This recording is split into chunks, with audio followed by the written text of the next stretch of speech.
تو انہیں اندیشہ ہوا کہ کہیں جوسلن ان پر ہی حملہ نہ کر دے، اس لیے انہوں نے اعزاز پر لشکر کشی کا اعلان کر دیا۔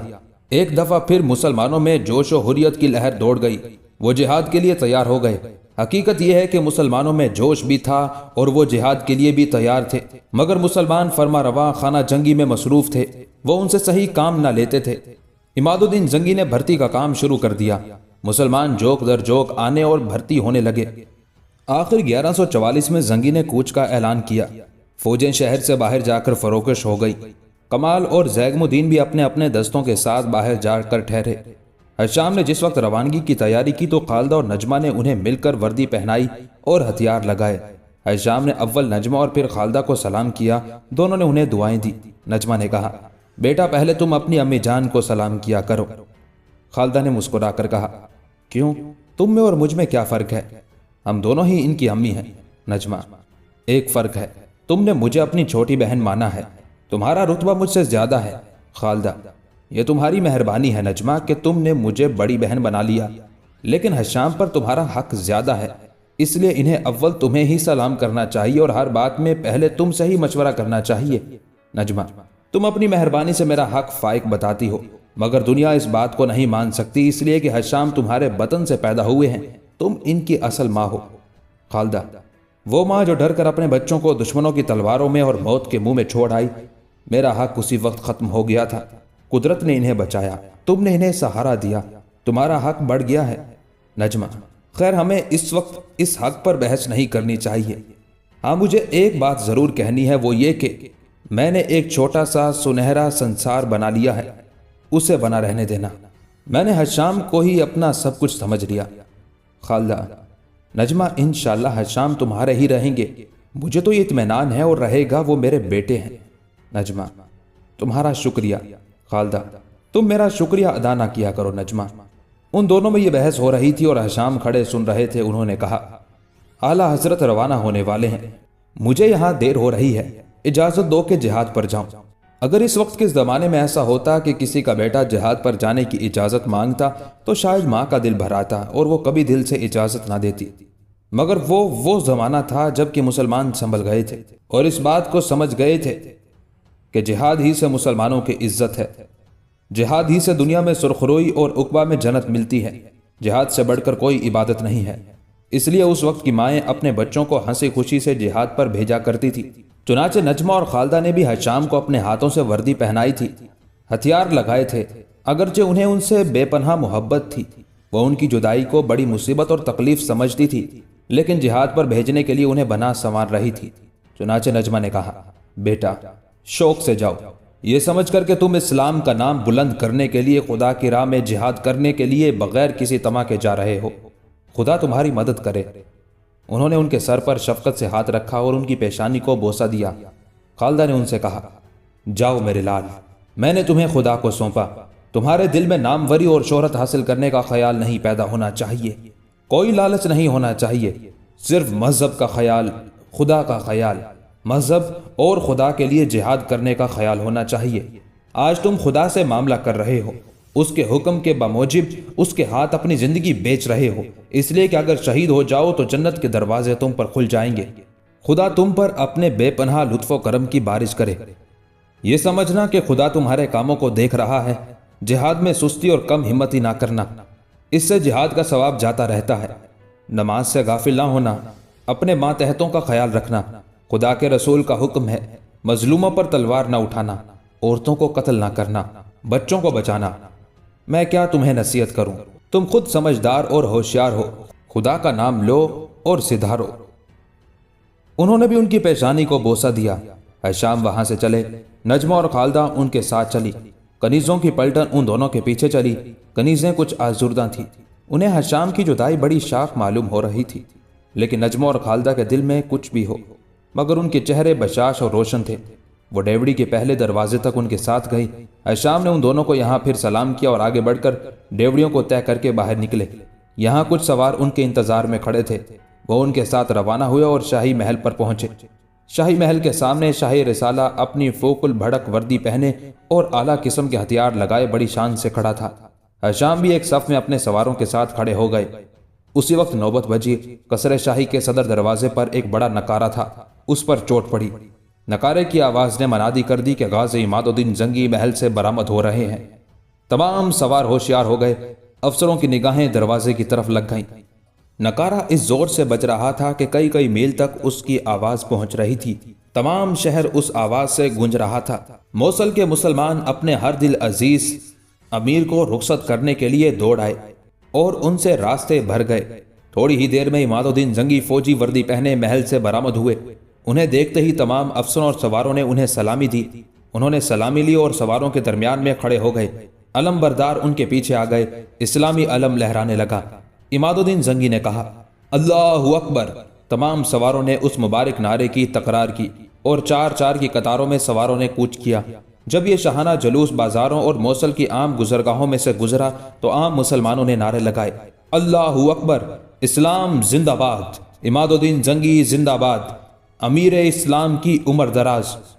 جوں جوں جلوس بڑھتا جاتا تھا، ہجوم بھی زیادہ ہوتا جاتا تھا اور نعروں کی آواز کا شور بھی بڑھتا جاتا تھا۔ عماد الدین زنگی مسلمانوں کا خلوص اور ان کی محبت دیکھ کر خوش ہو رہے تھے۔ جلوس موصل سے گزر کر باہر پہنچا اور اس میدان میں آیا جہاں تمام لشکر کوچ کے لیے تیار کھڑا تھا۔ رسد، جنگی سامان اور خیمے وغیرہ پہلے ہی روانہ ہو چکے تھے۔ زنگی بڑھ کر لشکر کے بیچ میں پہنچ گئے اور انہوں نے لشکر کو روانگی کا اشارہ کیا۔ تمام سپاہیوں نے مل کر اللہ اکبر کا نعرہ لگایا اور اسلامی فوج روانہ ہوئی۔ جو مسلمان اس لشکر کو رخصت کرنے آئے تھے انہوں نے ہاتھ اٹھا کر فتح یابی کی دعا مانگی۔ جب تمام لشکر روانہ ہو گیا اور گرد و غبار نے اس لشکر کو اپنے دامن میں چھپا لیا تب مسلمان واپس لوٹے۔ حشام کے چلے جانے سے نجمہ اور خالدہ کو ایسا معلوم ہوا جیسے محل خالی ہو گیا ہو اور اس کی رونق جاتی رہی ہو۔ وہ دونوں خوش رہنے کی کوشش کرتی لیکن دل کچھ بجھا سا رہتا تھا۔ حشام کی یاد ستاتی رہتی تھی۔ جنگ میں دونوں ہی صورتیں تو ممکن ہیں، فتح بھی اور شکست بھی، غازی بن کر واپسی بھی اور شہادت بھی۔ وہ پانچوں وقت کی نماز پڑھ پڑھ کر دعائیں مانگا کرتی تھی۔ زیغم الدین اور کمال بھی گئے تھے، ان کی اور حشام کی سب کی دعائیں مانگا کرتی تھی۔ انہوں نے حل بھی قاصد بھیج دیا تھا اور سلمہ اور اوصاف کو بھی حشام کے جہاد پر جانے کی اطلاع دے دی تھی۔ یہ قاصد حل پہنچ گیا تھا۔ سلمہ اور اوصاف کو حشام کے جہاد پر جانے سے خوشی ہوئی، مگر جب اسے یاد آیا کہ جب وہ حلب سے جانے والے تھے اور اتفاق کیا ان کے منہ سے اس کے گال ٹکرا گئے تھے اور اس نے انہیں ڈانٹا تھا تو انہوں نے کہا تھا کہ اب تم میری صورت کبھی نہ دیکھو گی۔ اس کے نازک دل پر مکہ سا لگا۔ اسے خوف ہوا کہیں وہ بات انہیں یاد نہ ہو اور وہ اپنی امی جان کی پرواہ نہ کر کے دشمنوں کے نرگوں میں نہ گھس جائیں۔ وہ کچھ بے چین ہو گئی۔ وہ بھی ہر نماز کے وقت دل سے ان کی سلامتی کی دعائیں مانگا کرتی تھی۔ کبھی کبھی دعا مانگتے اس کا دل بھر آتا اور وہ رونے بھی لگتی۔ سلمہ بھی ان کے لیے دعائیں خیر کیا کرتی تھی۔ عماد الدین زنگی کی لشکر کشی کی خبر پھر اسلامی دنیا میں پھیل گئی۔ مصر اور بغداد میں بھی چرچے ہونے لگے اور پھر مسلمانوں کی نظریں ان کی طرف لگ گئیں۔ ان کے اعزاز پر حملہ آور ہونے کا یہ اثر بھی ہوا کہ مسلمانوں کی خانہ جنگیاں بند ہو گئی، لیکن یہ توفیق کسی فرما روا کو نہ ہوئی کہ ان کی مدد کرتا۔ البتہ عباسی خلیفہ نے بغداد میں یہ حکم دے دیا کہ مسلمان مسجدوں میں زنگی کی فتح یابی کی دعا مانگا کریں۔ اعزاز میں بھی غازی عماد الدین زنگی کی حملہ آوری کی اطلاع ہو گئی۔ جوسلن ثانی بہت گھبرایا۔ اس نے انطاکیہ اور بیت المقدس کے عیسائی بادشاہوں کے پاس مدد کے لیے قاصد دوڑائے۔ بالڈون ثانی کو پچھلی لڑائی میں یہ تجربہ ہو چکا تھا کہ زنگی سے لڑنا کھیل نہیں ہے، اس لیے وہ خود تو نہیں آیا، البتہ اس نے فوج اعزاز کو بچانے کے لیے بھیج دی۔ انطاکیہ سے بھی مدد آ گئی۔ اعزاز پر قبضہ رکھنا عیسائیوں کے لیے اس لیے ضروری تھا کہ اس کی وجہ سے انطاکیہ اور بیت المقدس کی حکومتیں محفوظ تھی۔ عیسائی اس بات کو خوب جانتے تھے کہ اگر اعزاز پر مسلمانوں کا قبضہ ہو گیا تو انطاکیہ اور بیت المقدس خطرے میں پڑ جائیں گے۔ اس لیے عماد الدین زنگی کی اعزاز پر لشکر کشی کی خبر سن کر تمام عیسائیوں میں عام خلبلی مچ گئی اور وہ اسے بچانے کے لیے دوڑ پڑے۔ عماد الدین زنگی کو بھی یہ بات معلوم ہو گئی تھی کہ عیسائی فوجیں اعزاز کو بچانے کے لیے بڑے جوش و خروش سے جمع ہو رہی ہیں۔ جاسوسوں نے عیسائیوں کے لشکر کی جو تعداد بتائی تھی اس سے معلوم ہوتا تھا کہ 70,000 سے کم نہیں ہے۔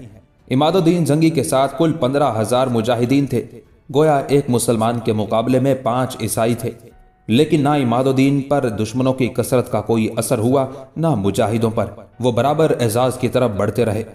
اعزاز میں عیسائیوں کا کافی لشکر موجود تھا، اتنا زیادہ کہ انطاکیہ اور بیت المقدس سے جو فوجیں آئی تھی ان کی گنجائش قلعے میں نہیں تھی، وہ قلعے کے باہر فروکش تھی۔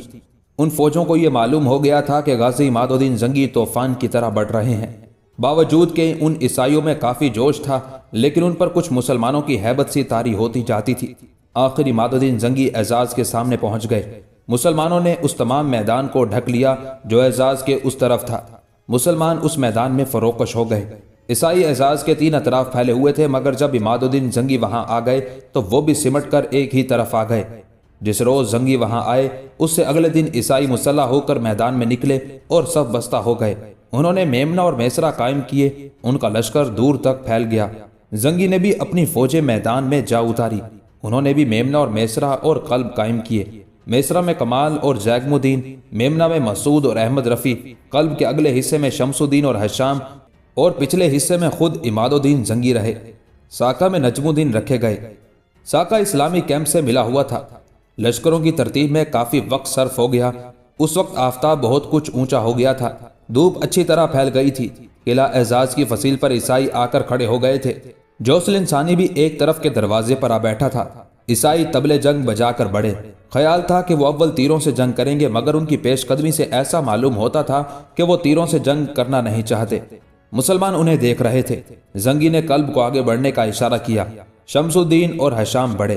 میمنہ اور میسرہ کو بھی حرکت ہوئی۔ فریقین کے لشکر ایک دوسرے کی طرف بڑھ رہے تھے۔ جب فاصلہ کم رہ گیا تو عیسائیوں اور مسلمانوں نے تلواریں میانوں سے کھینچ لی۔ آفتاب کی شعاعیں پڑنے سے تلواریں جگمگا اٹھی۔ جب دونوں لشکروں میں صرف ایک نیزے کا فاصلہ رہ گیا تب عماد الدین زنگی نے حسب معمول 3 نعرے لگائے۔ تیسرے نعرے سے پہلے ہی عیسائیوں نے مسلمانوں پر حملہ کر دیا تھا۔ مسلمان بھی عیسائیوں پر ٹوٹ پڑے۔ فریقین گتھ گئے۔ گھمسان کی جنگ شروع ہو گئی۔ عیسائیوں نے حسب معمول شور کرنا شروع کر دیا۔ مسلمان چپ چاپ تھے، وہ دشمنوں کے حملے روک رہے تھے اور خود بھی وار کرتے تھے۔ مار کاٹ شروع ہو گئی تھی، تلواروں پر تلواریں پڑ رہی تھی، خون کی چھینٹیں برسنے لگی تھی۔ فریقین جوش میں بھرے ہوئے تھے، بڑی بہادری سے لڑ رہے تھے۔ دونوں لشکروں کی صفیں زیر و زبر ہو گئی تھی، لڑائی دور تک پھیل گئی تھی، جنگ کے شعلے بھڑک اٹھے تھے۔ عیسائی مسلمانوں میں اور مسلمان عیسائیوں میں گھسے بڑی جانبازی سے لڑ رہے تھے۔ اعزاز کی فصیل پر جو عیسائی تھے وہ شور کر رہے تھے۔ قتل و خون ریزی کا بازار گرم ہو گیا تھا۔ ہاتھ اور پیر، سر اور دھڑ کٹ کٹ کر گر رہے تھے، خون کے فوارے ابل رہے تھے۔ دونوں فریق ایک دوسرے کو پسپا کرنے کے لیے ایڑی چوٹی کا زور لگا رہے تھے۔ عیسائی تعداد میں زیادہ تھے، اس لیے ان کے حوصلے بڑے ہوئے تھے۔ مسلمان کم تھے مگر ان میں جوش و جذبہ زیادہ تھا۔ مسلمان بڑی دلیری اور استقلال سے لڑ رہے تھے۔ عام مجاہدین ہی نہیں بلکہ افسر تک بڑی پھرتی سے جنگ کر رہے تھے۔ زیگم الدین کو بڑا غصہ اور جوش تھا، وہ بڑی بہادری سے بڑھ بڑھ کر حملے کر رہے تھے اور ہر حملے میں کم سے کم ایک عیسائی کو مار ڈالتے تھے۔ وہ جس پر حملہ کرتے اس کو زندہ نہ چھوڑتے تھے۔ کمال بھی بڑی دلیری سے لڑ رہے تھے۔ احمد رفیع اور مسعود دونوں نے گھوڑے ملا لیے تھے اور پرزور حملے کر رہے تھے۔ اس پھرتی سے وار کرتے تھے کہ عیسائی جب تک ان کا حملہ روکنے کی کوشش کرتے تب تک تلوار ان کی گردن بھی کاٹ ڈالتی۔ حشام بھی بڑی دلیری سے لڑ رہے تھے۔ وہ نوجوان تھے، قوی تھے، انتقام کا جوش ان کے سینے میں تھا۔ وہ بے دھڑک حملہ کرتے اور ہر حملے میں ایک دو عیسائیوں کو ٹھکانے لگا دیتے۔ وہ عیسائیوں کے نرغے میں گھس جاتے اور بے تکلفی سے جنگ شروع کر دیتے۔ چند جانثار سوار ان کے ساتھ سائے کی طرح لگے ہوئے تھے، وہ عیسائیوں سے ان کی حفاظت کر رہے تھے۔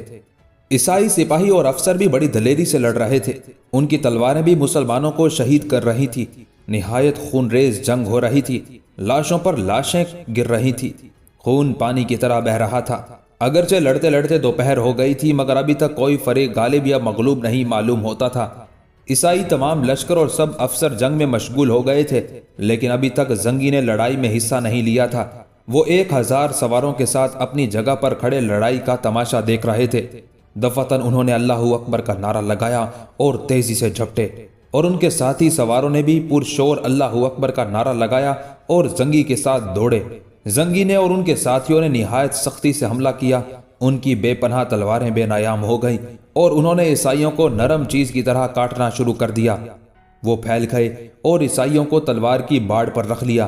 اس حملے سے عیسائی کچھ گھبرا گئے مگر وہ جلدی سنبھل گئے اور بڑی دلیری سے مقابلے میں ڈٹ گئے اور انہوں نے نہایت سرفروشی سے جنگ شروع کر دی۔ مسلمانوں نے دیکھ لیا کہ زنگی نے بھی حملہ کر دیا ہے۔ ان کا جوش ہیجان میں آ گیا، انہوں نے اللہ اکبر کا نعرہ لگایا اور نئے جوش اور نئے جذبے سے حملہ کیا۔ ان کے حملے کی شان سے ایسا معلوم ہوتا تھا جیسے وہ تازہ دم ہو گئے ہوں۔ انہوں نے بے دریغ عیسائیوں کو قتل کرنا شروع کر دیا۔ وہ جوش و غضب میں بھر کر حملے کرنے لگے۔ عیسائیوں نے ہر چند رک کر مقابلہ کرنا چاہا، لیکن مسلمانوں نے رکنے نہ دیا۔ وہ پسپا ہونے لگے۔ اس سے مسلمانوں کے حوصلے بڑھ گئے۔ انہوں نے اور بھی تیزی سے حملہ کر دیا۔ عیسائی جم نہ سکے، ان کے قدم اکھڑ گئے، وہ تیزی سے پیچھے ہٹے۔ عماد الدین زنگی نے آخری ضرب لگائی۔ ان کے ساتھیوں نے بڑے جوش سے حملہ کیا، بہت سے عیسائیوں کو مار ڈالا۔ عیسائی خوف زدہ ہو کر بھاگ نکلے۔ مسلمانوں نے ان کا پیچھا کیا۔ انہوں نے یہ کوشش کی کہ یہ بھگوڑے عیسائی قلعے میں نہ گھسنے پائیں۔ وہ ان عیسائیوں اور قلعے کے درمیان حائل ہو گئے۔ عیسائی ایسے ڈر گئے تھے کہ وہ انطاکیہ کی طرف بڑی بے اوسانی سے بھاگے۔ اس طرح عماد الدین زنگی نے عیسائیوں کے متحدہ لشکر کو شکست دے کر بھگا دیا۔ مسلمانوں نے عیسائیوں کے کیمپ پر قبضہ کر لیا۔ وہاں سے بہت کچھ مال غنیمت ہاتھ آیا۔ مسلمانوں کو اس فتح کی جس قدر خوشی ہوئی تھی، اعزاز کے عیسائیوں کو اسی قدر ملال ہوا تھا۔ وہ یہ سمجھ رہے تھے کہ انہیں تو کچھ کرنا ہی نہ پڑے گا اور انطاکیہ اور بیت المقدس کی فوجیں ہی زنگی کو ہزیمت دے کر بھگا دیں گی۔ ان کی شکست سے وہ دل شکستہ ہو گئے، لیکن اب بھی انہیں یہ اطمینان تھا کہ اعزاز کا قلعہ نہایت ہی مضبوط اور فراخ تھا۔ اس پر آسانی سے مسلمانوں کی دسترس نہیں ہو سکتی تھی۔ اس کے علاوہ قلعہ میں زنگی سے زیادہ فوج بھی موجود تھی۔ زنگی نے فتح کے دوسرے روز قلعے کا محاصرہ کر لیا اور 15 روز تک ایسا سخت محاصرہ رکھا کہ پرندہ تک کو اڑ کر قلعے کی طرف نہیں جانے دیا۔ اس سے عیسائی تنگ آ گئے۔ ان کے پاس رسد ختم ہونے لگی، ضروریات زندگی کی چیزیں نایاب ہو گئیں۔ زنگی کا اس سخت محاصرے سے یہ مطلب تھا کہ عیسائی تنگ آ کر میدان میں نکل آئے، لیکن انہیں ایسی جرت نہ ہوئی۔ مجبور ہو کر 16ویں روز زنگی نے قلعے پر یورش کرنے کا حکم دیا۔ مسلمانوں نے ہلہ بول دیا۔ عیسائی فصیل کے اوپر بڑے بڑے پتھر، سنگریزے اور پتھر برسانے لگے۔ مسلمانوں نے ہر چند زور لگایا کہ آگے بڑھیں، لیکن عیسائیوں نے نہ بڑھنے دیا۔ دوپہر تک جنگ و پیکار کا بازار گرم رہا۔ جب کامیابی کی کوئی امید نہ دیکھی تو مسلمان واپس لوٹ آئے۔ اسی طرح کئی روز تک مسلمان دھاوے کرتے رہے، لیکن عیسائی اس کثرت سے پتھر اور تیر برساتے تھے کہ مسلمان فصیل تک نہ پہنچ سکے۔ روزانہ دوپہر تک لڑتے اور واپس لوٹ آتے۔ ان حملوں میں مسلمانوں ہی کا نقصان رہا۔ کچھ مجاہدین شہید ہوئے اور کچھ زخمی ہوئے۔ عماد الدین زنگی روزانہ حملے کے وقت میدان میں نکل آتے تھے اور جنگ کا منظر دیکھتے تھے۔ مسلمانوں کو قتل اور زخمی ہوتے دیکھ کر انہیں جوش آ جاتا تھا، مگر وہ ضبط کرتے تھے۔ وہ دیکھ رہے تھے کہ اعزاز کا قلعہ نہایت وسیع، بڑا بلند اور مضبوط ہے۔ مسلمان جوش میں آ کر حملہ کرتے ہیں اور بڑی قوت سے آگے بڑھتے ہیں، لیکن عیسائی انہیں روکنے کے لیے ایڑی چوٹی کا زور لگا دیتے ہیں۔ اس کثرت سے تیر اندازی اور سنگ اندازی کرتے ہیں کہ مسلمانوں کو آگے نہیں بڑھنے دیتے۔ ایک روز صبح کی نماز پڑھ کر غازی عماد الدین زنگی نے کہا، شیران اسلام، میں جانتا ہوں قلعہ مضبوط ہے، عیسائی سختی سے مقابلہ کر رہے ہیں، لیکن مجاہدوں کو کوئی رکاوٹ نہیں روک سکتی۔ آج سروں پر کھیل جاؤ، جانوں کی بازیاں لگا دو، اپنی لاشیں بچھا دو اور قلعہ فتح کر لو۔ مسلمانوں کے دلوں میں جوش و غضب کا طوفان امڈ آیا۔ انہوں نے طے کر لیا کہ یا تو وہ خدا کی راہ میں مارے جائیں گے یا قلعہ فتح کر کے رہیں گے۔ وہ غازی زنگی کے حکم کا بڑا احترام کرتے تھے۔ چنانچہ مسلمان مسلح ہو کر صف بستہ ہوئے اور دو طرف سے قلعے پر بڑھے۔ آج انہوں نے یہ انتظام کر لیا کہ اگلی صف میں پیدل رکھے اور انہیں لمبی لمبی ڈھالیں دے دی تاکہ وہ ان کے سائے میں بڑھیں، اور دو ڈھالوں کے بیچ میں ایک ایک تیر انداز رکھا۔ مسلمان بڑھے۔ عیسائیوں نے حسب معمول تیروں اور پتھروں کی بارش شروع کی۔ مسلمانوں نے دونوں ہاتھوں سے ڈھالیں مضبوطی سے تھام لی۔ تیر اور پتھر ڈھالوں پر آ کر پڑنے لگے۔ مسلمان قدم قدم بڑھتے رہے۔ جوں جوں وہ آگے بڑھتے تھے، عیسائی تیر بازی اور سنگ اندازی بھی اسی شدت سے کرتے جاتے تھے اور گلے پھاڑ پھاڑ کر چلاتے بھی رہے تھے، لیکن مسلمان اس طرح بڑھ رہے تھے جیسے ان کے چلانے اور حربے پھینکنے کا ان پر کوئی اثر ہی نہیں ہوا تھا۔ عیسائیوں کو مسلمانوں کی یہ جسارت دیکھ کر طیش بھی آ رہا تھا اور حیرت بھی ہو رہی تھی۔ جب مسلمان کافی بڑھ گئے تب ان کے تیر اندازوں نے نہایت قاعدے اور ترتیب میں باڑ ماری۔ ان میں سے کچھ تیر تو پتھر کے ٹکڑوں سے ٹکرا کر گر پڑے، کچھ فصیل پر پہنچ کر عیسائیوں کے جسموں میں پیوست ہو گئے۔ بہت سے عیسائی تو فصیل پر اوندے گرے اور کچھ فصیل سے نیچے گرے۔ وہ شور و فریاد کرنے لگے۔ مسلمانوں نے تیروں کی دوسری باڑ ماری، اس سے بھی عیسائیوں کو کافی نقصان پہنچا۔ اس سے ان میں ابتری پھیل گئی اور ابتری پھیلنے کی وجہ سے ان کے حملوں کی شدت میں بڑی حد تک کمی ہو گئی۔ مسلمانوں کو اس سے موقع مل گیا۔ سواروں کے رسالوں نے آگے بڑھنا شروع کیا۔ سب سے آگے حشام کا رسالہ چلا۔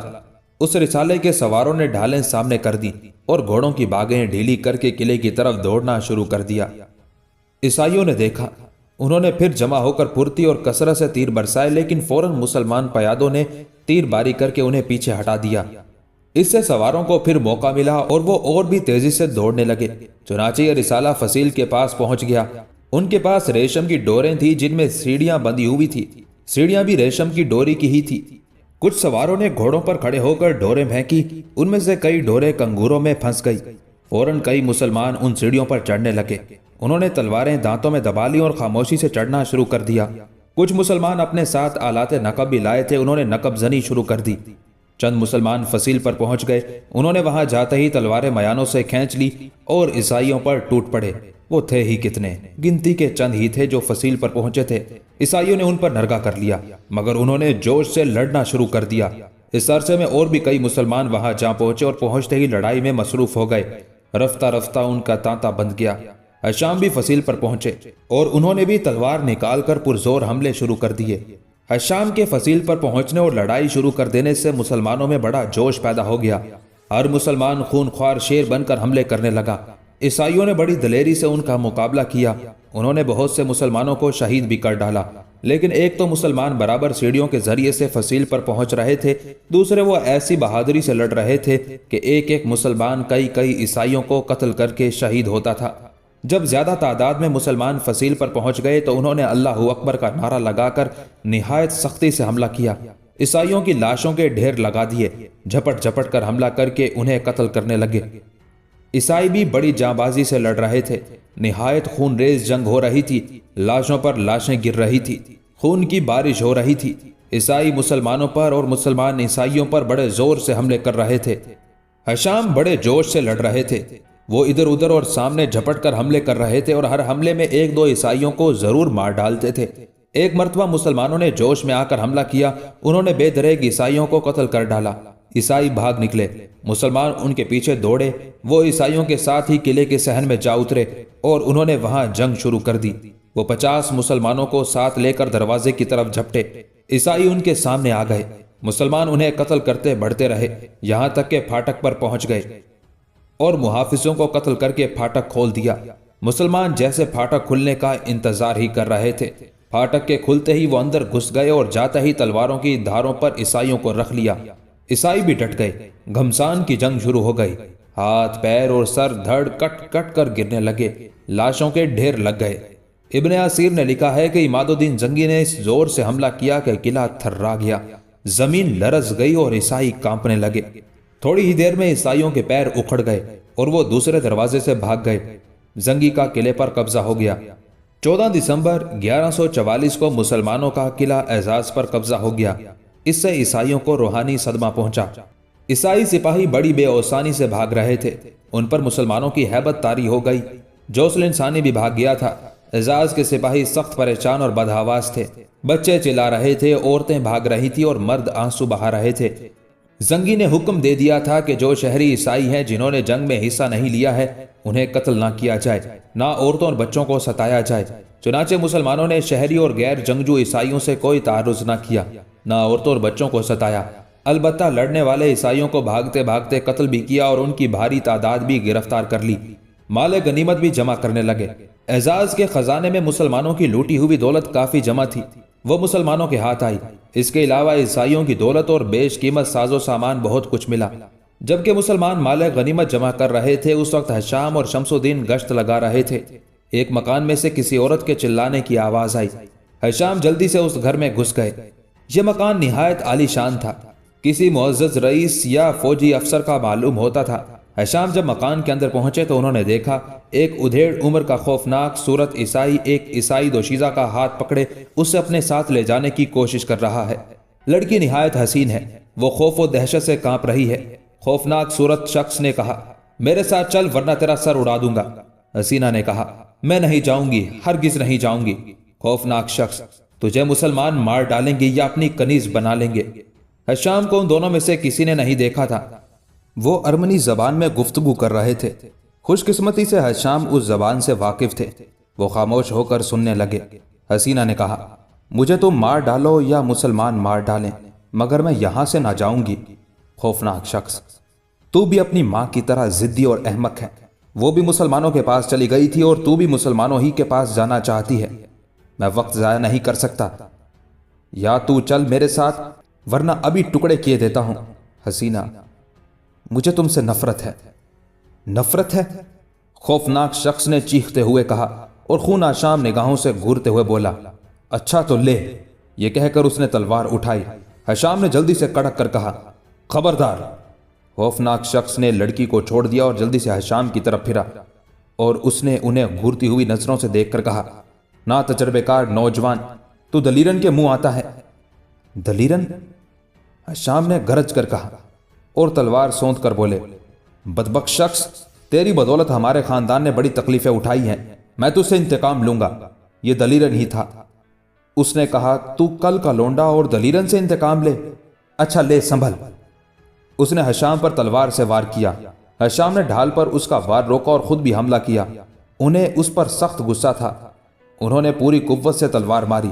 دلیرن نے ڈھال سامنے کر دی۔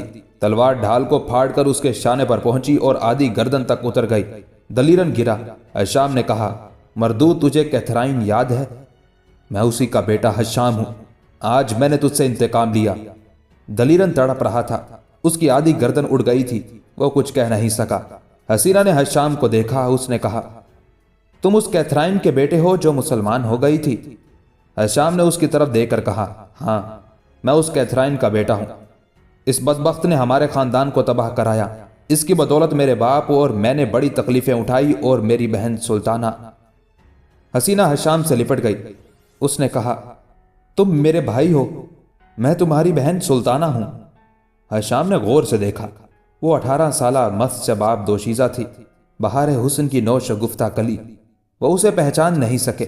انہوں نے کہا، تم مجھے اپنا بایاں ہاتھ دکھاؤ، تمہاری ایک انگلی میں شگاف کا نشان ہے۔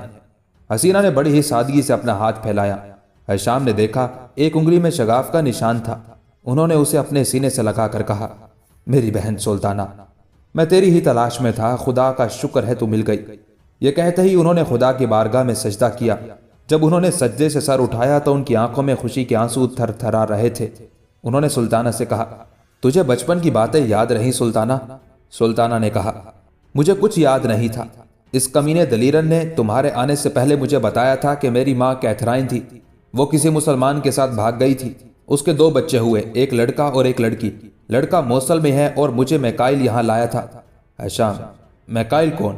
سلطانہ: میکائل ایک فوجی افسر تھا، اس نے مجھے پالا تھا، میں اسے اپنا باپ سمجھتی تھی۔